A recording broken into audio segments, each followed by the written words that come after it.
Bueno, muy buenos días todavía a todos. Espero que hayan tenido un evento muy interesante. Un saludo muy cordial a ustedes, los asistentes. Un agradecimiento al Ministerio TIC por la invitación. Un agradecimiento a Portafolio por esta maravillosa organización de este evento que creo que es fundamental. Yo quisiera compartir con ustedes cuál es la visión que tenemos desde el Departamento Nacional de Planeación acerca de la importancia del Big Data en el Estado. Cómo nos puede ayudar en el Estado, cómo puede mejorar eficiencias, cómo puede aumentar la productividad.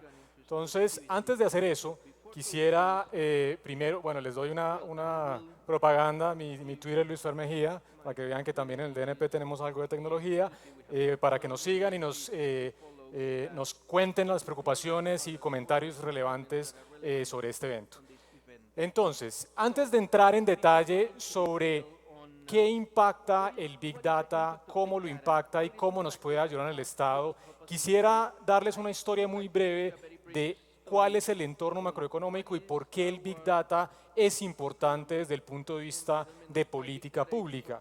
Y en ese sentido quisiera antes unas cifras que ustedes muy seguramente en algunos lados, en prensa, en la radio han escuchado, que nos muestran cómo hemos avanzado desde el punto de vista económico en los últimos 4 o 5 años. Acá yo tengo una serie de variables importantes que hacemos seguimientos desde el punto de vista de política pública. Acá tenemos cómo es el valor de esa variable en el 2010, cómo cerró en el año anterior y cuánto es la variación porcentual. Yo quisiera destacar algunas cifras que creo que son muy importantes.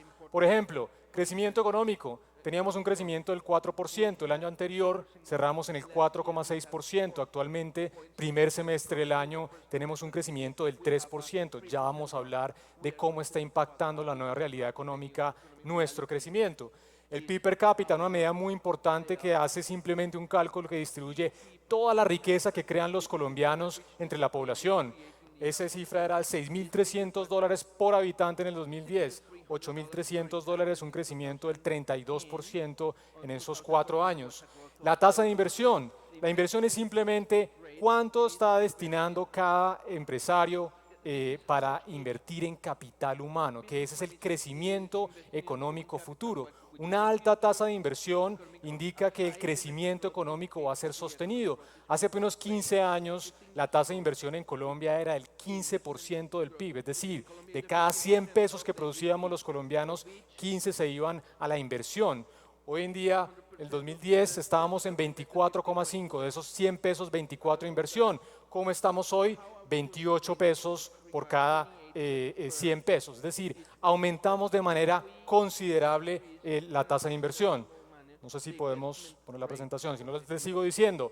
No solamente estamos hablando de tasa de inversión, de crecimiento económico, estamos hablando también de temas como la importante reducción en la tasa de la pobreza, porque no es solamente que el crecimiento económico esté generando mayor recaudo tributario, que nos esté ayudando a cerrar el déficit fiscal.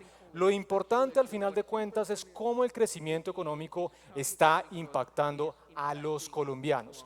Y en ese sentido, estas dos cifras, que son la tasa de pobreza y la tasa de pobreza extrema, en el 2010, alrededor del 40% de la población en Colombia era pobre, en el 2014 estamos en 28,5, una reducción del 27%. Y aquellos que están en esta línea mucho más baja de pobreza extrema que define si las personas pueden alimentarse de manera nutritiva y tienen lo necesario para simplemente tener las calorías básicas para su desarrollo.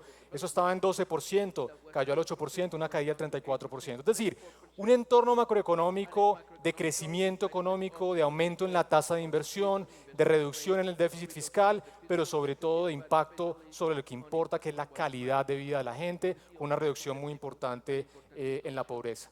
Y aquí les hablo una gráfica que básicamente está mostrando cómo ha sido el crecimiento de nuestro país desde 2008, que es la línea gruesa, que yo la veo café, frente a nuestros pares de América Latina, Brasil, Chile, México, Perú, cómo hemos venido evolucionando. Y yo creo que es muy importante destacar la estabilidad de nuestra economía. Es una economía que no ha sufrido recesiones. Yo no sé si ustedes saben este dato. La economía colombiana solamente ha tenido un año de crecimiento negativo en 80 años de historia económica, que fue en el 2009. Esto es una muestra de la estabilidad de nuestra economía. Pero sobre todo quisiera enfocarme en la parte final y es, como ustedes saben, el año anterior, en septiembre, tuvimos un importante choque a la economía colombiana de una reducción muy importante del precio del petróleo, que estaba en $100 por barril y cada nivel es de $50 por barril, es una caída del 50%. Y el crecimiento todavía lo mantenemos frente a lo que ha sido nuestros pares. Colombia está hoy en día creciendo, es la 10ª economía con más alto crecimiento en todas las economías que sigue la revista The Economist. Entonces creemos que es un mensaje importante, pero esta nueva realidad, esta es la historia del precio del petróleo, cómo ha caído, impacta de manera muy importante el comportamiento de la tasa de cambio. Es una cosa natural, en la medida en que cae el precio del petróleo, caen los flujos de inversión, los dólares que entran a nuestro país, hace el dólar más escaso, esto es una devaluación de la tasa de cambio. Fíjense cómo básicamente la tasa de cambio, que es la línea azul, es un espejo del comportamiento del precio del petróleo. Cuando cae ese precio del petróleo, la tasa de cambio se devalúa. Y desde el punto de vista fiscal esto impacta de manera muy importante. Yo simplemente me concentro un dato. Del año 2013 recibimos como gobierno nacional 23 billones de pesos en impuesto de renta y dividendos derivados del sector petrolero. Miren la cifra para el próximo año, 3,3 billones de pesos, una caída de 20 billones en los recursos del sector petrolero al gobierno nacional. Eso es una nueva realidad fiscal, una nueva realidad económica que nos obliga a buscar eficiencias en el sector público. Voy a saltarme esto. Y finalmente, ya para cerrar el contexto macroeconómico, les muestro una gráfica que a nosotros los economistas nos encanta estar revisando de manera consistente. ¿Cómo está el crecimiento de la productividad? ¿Qué es la productividad? Es simplemente con los mismos factores de capital, las máquinas que tiene una empresa, con los empleados, cómo yo logro producir más de lo que vengo haciendo. Cómo genero eficiencias en procesos productivos que me permitan, con las mismas máquinas, con la misma capacidad instalada y con los mismos empleados, producir más. Eso es la medida de la productividad. Y Colombia ha tenido retos muy importantes, básicamente años muy largos en donde la productividad es incluso negativa y tenemos una tasa de crecimiento hoy en día del 0,8%, que está muy lejos de lo que tienen los países asiáticos, cuya productividad crece por encima del 1%. Entonces es un reto muy importante para aumentar la productividad. Y en ese sentido, el Plan Nacional de Desarrollo que lidera el Departamento Nacional de Planeación tiene dos elementos fundamentales que nos orientan la política pública. Uno primero es que ustedes ven acá, que es una orientación muy explícita a los resultados. Queremos cambiar este diálogo que tiene el gobierno de decir cuánto estamos ejecutando, cómo va la ejecución del gobierno. Eso es importante, por supuesto que en la planeación no es solamente tener los recursos, sino ejecutarlos de manera clara.